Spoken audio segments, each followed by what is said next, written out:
Muito bem, então, pessoal, bem-vindos à nossa aula de filosofia, primeiro ano, tudo bem com vocês? Estamos hoje aqui iniciando o filósofo Sócrates. E o título da aula é Em Busca do Conhecimento Verdadeiro.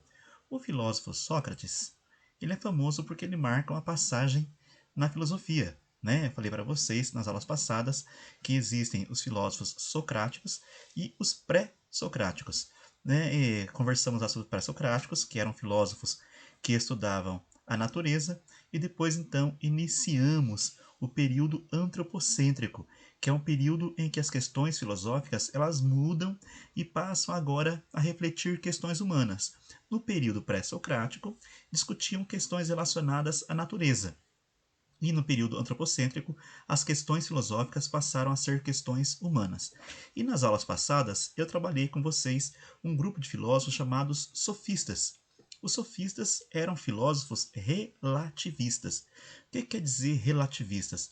Os sofistas eram um grupo de filósofos, professores, que afirmavam que não é possível um conhecimento único, absoluto, verdadeiro. Os sofistas eram então relativistas, ou seja, afirmavam que a verdade ela depende do tempo, depende da época, depende do momento. Então, por isso eram relativistas e que a verdade era subjetiva, ou seja, que a verdade pertence a cada um de nós. E na mesma época em que existiram os sofistas lá em Atenas, havia então um filósofo chamado Sócrates. A nossa aula de hoje, então, nós vamos conhecer esse filósofo chamado Sócrates. O Sócrates contra os sofistas e depois veremos no final da aula, então, o julgamento do Sócrates, ok? Vamos continuar nossa aula, então. Então tá lá. Alguém que afirma não saber de nada pode ser considerado um sábio? Essa frase aí, ela é a mais famosa que se atribui ao filósofo Sócrates. Só sei que nada sei. Alguém que fala que não sabe nada pode ser considerado um sábio? Pode ser considerado um filósofo? Por que alguém que afirma isso entra para a história e marca a história da filosofia como marcou o filósofo Sócrates? Então tá lá. O Sócrates falava que eu só sei que nada sei, e isso era um sinônimo de sabedoria. Um amigo do Sócrates, o Querofonte, foi até a cidade de Delfos, onde havia um templo de adivinhação, e perguntou aos deuses qual era o homem mais sábio do mundo.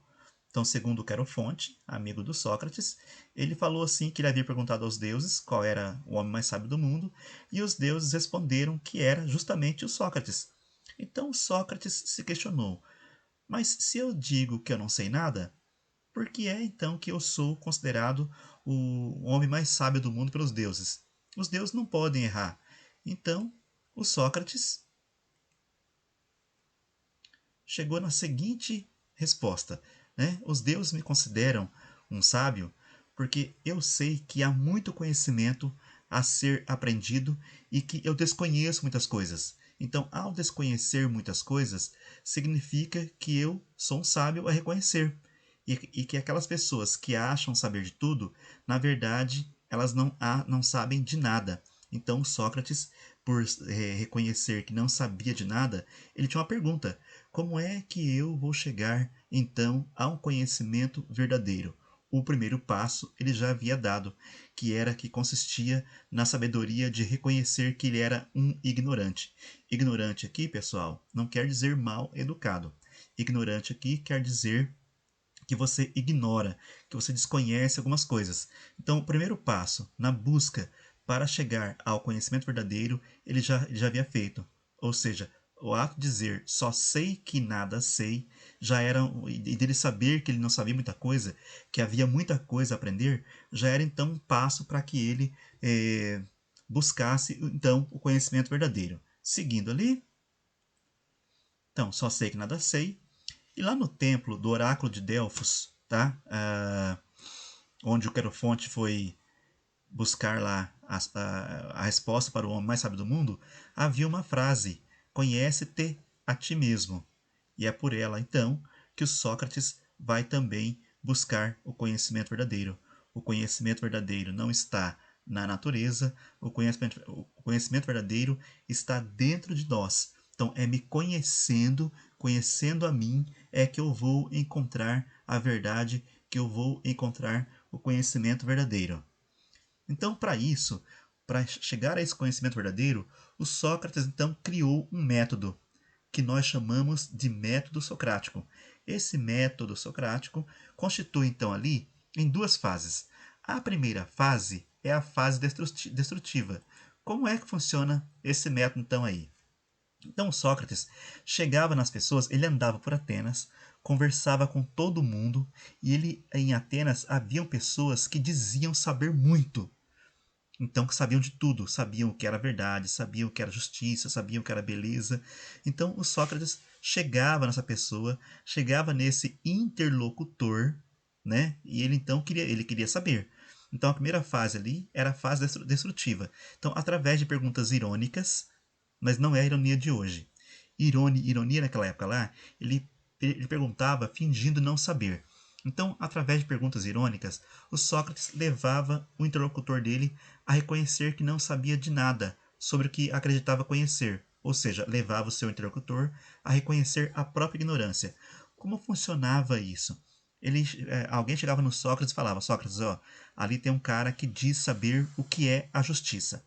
Ele então ia conversar com esse cara para descobrir o que é a justiça. Então ele começava a questionar essa pessoa aí que dizia saber o que era a justiça, e ele fazia perguntas e perguntas e perguntas, e chegava em um momento em que o interlocutor dele contradizia o que ele havia dito lá no início.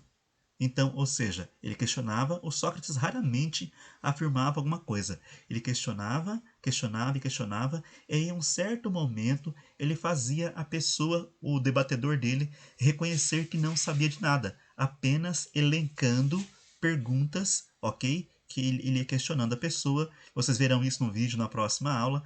Ele ia questionando as pessoas até fazer com que elas reconhecessem que não sabiam de nada do que elas diziam saber. Então a primeira fase é destrutiva.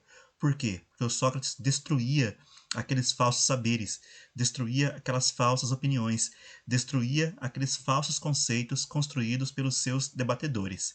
Ele queria chegar a uma essência daquilo que realmente era verdade. Seguindo ali, a segunda a segunda fase consiste então na maiêutica. A palavra maiêutica em grego quer dizer parto. A mãe do Sócrates, ela era parteira, né? A mãe do Sócrates retirava nenéns de dentro da barriga das mulheres. Se ela era parteira, obviamente. Então, ele, Sócrates, também acreditava ser um parteiro, mas ele acreditava que ele era um parteiro de ideias. Então, após a primeira fase, que era destruir o saber opinativo, destruir aquele falso conceito, ele agora então passava para a segunda fase, que era então agora vamos buscar um conceito. Já que você reconheceu que você não sabe o que é justiça, já que você reconheceu que não sabe o que é a coragem, vamos então agora procurar a verdadeira definição desse conceito. Então é como se o conhecimento saísse de dentro da pessoa. Por isso então que ele acreditava que ele era um parteiro como era a mãe dele. Lembre-se, a palavra maiêutica quer dizer parto, parteira. Ele acreditava ser um parteiro de ideias, ok? Então essas eram as duas fases do método socrático. Primeiro, destruir aquelas falsas opiniões, destruir os falsos conceitos. A segunda agora é construir um conceito que realmente defina o que é justiça, o que é coragem, o que é beleza, o que é tudo. Ele queria chegar à essência de alguma coisa. Então tá lá. Ele questionava, né? O que é a verdade? O que é a justiça? O que é a coragem? O que é o amor? O que é a beleza? As pessoas chegavam até ele e davam exemplos do que é a verdade, davam exemplos do que é a justiça, davam exemplos do que é a beleza. Oh, aquele cavalo ali é belo. Ele falava, mas eu não quero isso. Eu não quero um exemplo singular. Eu quero uma essência em que eu reconheça, quando eu ver alguma coisa bela, eu a reconheça como bela. Eu não quero um exemplo de coragem, eu quero a essência da coragem. Então era isso que o Sócrates buscava. Ele queria a essência de cada conceito que o homem havia criado. É por isso então que ele, Sócrates, acreditava que havia um conhecimento absoluto. Por isso que o Sócrates era então contra os sofistas. Anotem aí. O Sócrates acreditava que existia sim um conhecimento verdadeiro e que esse conhecimento fosse absoluto e que serviria para todas as épocas e todas as sociedades.